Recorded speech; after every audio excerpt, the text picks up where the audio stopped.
The agenda is the Cablevision contract.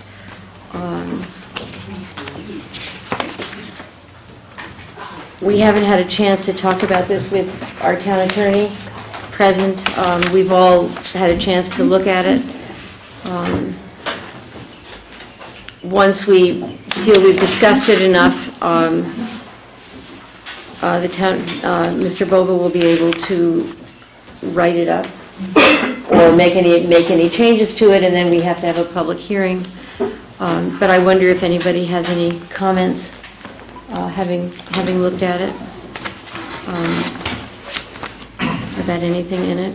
There were just two things that I brought up at the workshop. One was that I'm not sure, it says in the contract that they have to provide backup power in terms of an outage. I don't know if they're doing that or not. Okay.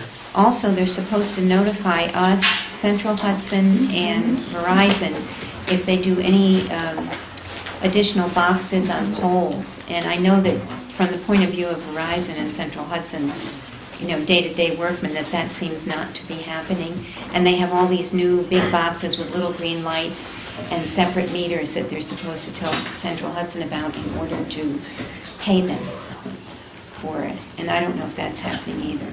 Yeah, that would be on their easement or their right-of-way Right. rules. As I mentioned, I had prepared a memorandum which covered some general comments in the past drafts. What I would suggest is that if we can have a discussion about what we want to go back with and any points that we have. If anybody wants to just either drop me an email or whatever, I can kind of get together a letter that we can draft, send out to Cablevision and say, here are the things that we would like to have explained, you know, and discussed. That will allow us then to potentially get them to react, and if they're going to change the contract, deal with that, whether we put an addendum on it or amendment or have the contract changed, and then that can be submitted for the public hearing and then approval. Bill, I'd like to ask something. They did say they were willing to change the distance between residences to 20 per mile. I believe that was From 25, take it up to 25 from 20. But I have a question. There are spots on roads. They cover most of the town. But there are some roads, in particular, I'm thinking today of Willowbrook, where they cover the top half of it and the bottom part of it, and there's a section in the middle that they don't cover. But there are a number of roads that do that, and the people who just happen to live in those middle sections are stuck with dial-up.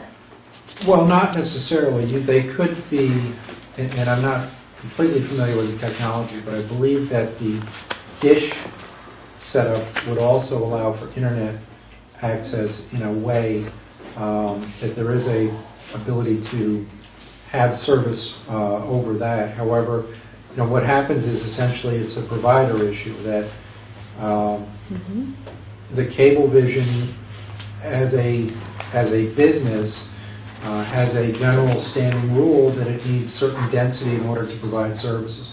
People can actually extend that service at their own cost. It is very expensive, which kind of gives you the idea of what the cost of the company has.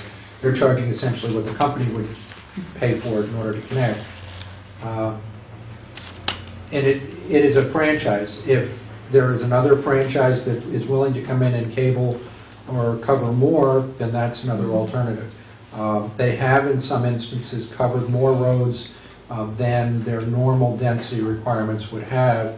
And I think one of the things that they're open to having a discussion is if there are specific areas where it can be identified there are enough people that want it, you know, this is something that they might be willing to have a discussion on certain roads to further their saturation, I guess, of that area. All right. Well, I'd like to pursue that a little bit to see if they can provide service to fill in some of those gaps. Because I think it would just be helpful to people. I mean, there is no other franchise right at the moment. When we do renew the contract or update the contract and revise it, if another provider comes in, if by any chance somebody like Verizon or somebody, another provider would come in, would we be able at any point to compare and switch if we wanted to? The franchises for a period of time. The other issue is so many municipalities have had multiple franchises. The City of Poughkeepsie, for instance, has both Verizon and Time Warner in their area. So again, I think it's really a question of, is anybody going to bid on this? Because what would happen is that they don't use the same equipment, unfortunately. Yeah. The new franchise comes in with their own equipment and has the cost of essentially delivering it to the town.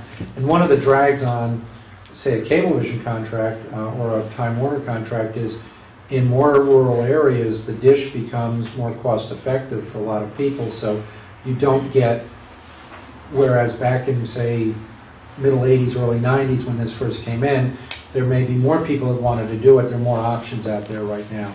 They're not perfect options, but there are more options.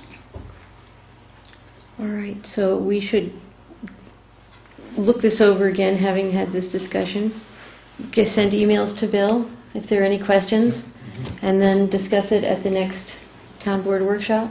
What I can try to do is come up with some sort of rough draft of a letter, Great. addendum, and then we can have it back to the workshop on that. Wonderful, thank you. Bill, it also says that we can receive complaints from customers. How does that work? Do they notify people? Are we supposed to notify people of that? There are some things that need to be better specified, Okay. and that's one thing that if we want to have that, where if they receive a customer complaint, we can have them, and I would specifically ask them to, forward any copies of complaints. There are issues of when service is down, there are credits to be given back for that period of service, and there's a couple of other things that are hot buttons on that. The one major issue is the annual ability to review any books, because we get a franchise fee based on the services that are provided, and unless we have the ability to potentially check to make sure that we're verifying the numbers, we're taking their word on it. Has the town ever verified the numbers? We've talked about it a lot. I But don't it's never know if been done. It's ever been done, and it is a yearly thing. Seems like It's not something that should we be can done. Go back and prove. It seems like something that should be done. Correct. Who would do that? It's usually through the supervisor or a designee Okay. from the supervisor on that. It wouldn't have to be a formal audit kind of thing with something like that. It's a limited audit, and they don't show us, they don't show all of their books. They give us essentially a list of kind of their profit and loss and counts and things in a more of a modified way, so they don't quote unquote give up any trade secrets, but it gives us a better accounting of what is actually being billed. All right.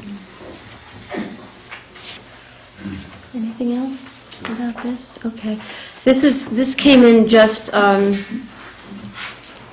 yesterday, 5:20, so really this morning. I don't know if you got a copy of this, Bill.